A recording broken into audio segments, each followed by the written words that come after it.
Hello and welcome to Kami Games recommends Legrand Legacy, Tale of the Fatebounds, a traditional Japanese-style turn-based RPG developed by Semisoft and released on Steam in January 2018.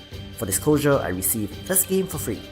The JRPG as a genre is one which is a little weird to describe, since the mere mention of the term to gamers will instantly result in parallels being drawn to games like Final Fantasy or Chrono Trigger. However, we have seen more modern takes such as last year's Cosmic Star Heroine and here in Legrand Legacy, which are clearly inspired by those games, but are, of course, not developed in Japan. However, developers like Zeboyd Games and Semisoft have managed to capture the essence of what makes such games great, with an interesting cast of characters, extensive world building, and a solid battle system foundation. The protagonist is Finn, a young slave who, as is the genre convention, has amnesia and is immediately thrown into a gladiatorial arena to face the reigning champion. At the brink of defeat, Finn manages to summon a special force within him that enables him to overcome his opponent, after which a mysterious old man known as Master Gedo decides to buy Finn his freedom, and that is where our adventure begins.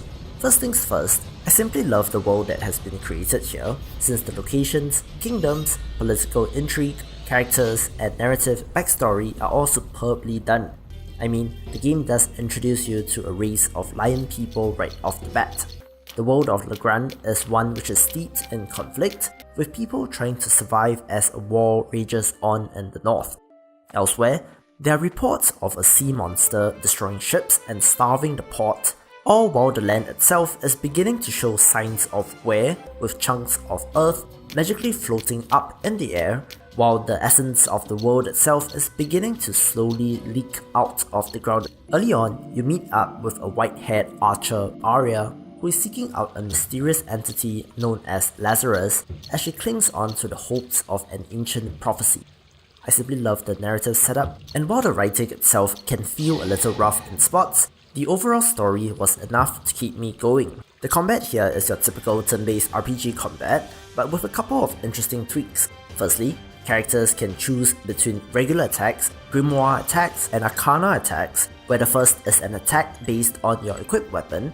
Grimoire attacks are similar to spells, where you can infuse a sword slash with fire magic for example, and arcana attacks are kind of like limit break style super moves, which are pretty infrequent, so let's take those out of the conversation for now. The strategic part here is that regular attacks are resolved first, while grimoire attacks require some time to charge. Where regular attacks also have a chance to interrupt a grimoire attack, it becomes a risk-reward decision, since grimoire attacks generally do more damage, but if that character is interrupted, then no damage will be dealt.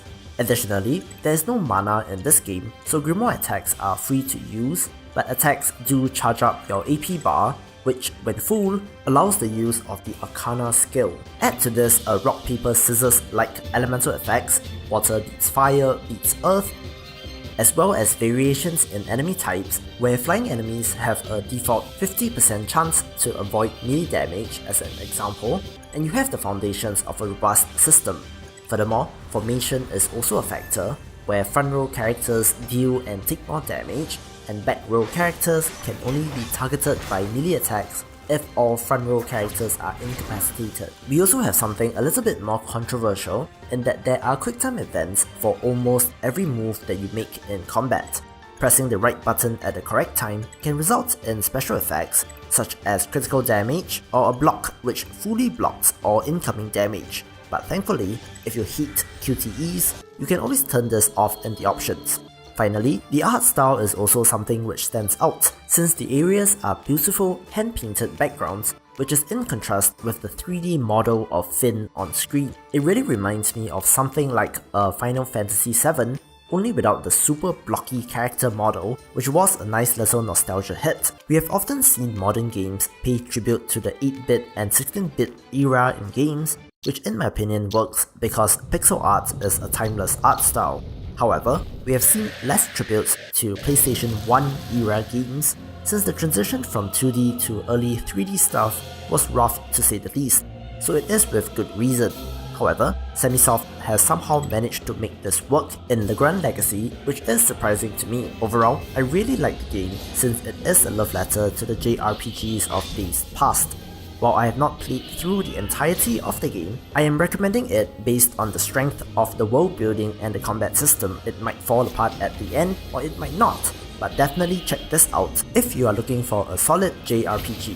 Anyway, that will do it for this video. Thank you for watching. Please subscribe to keep up with the best indie games, and I will see you in the next video.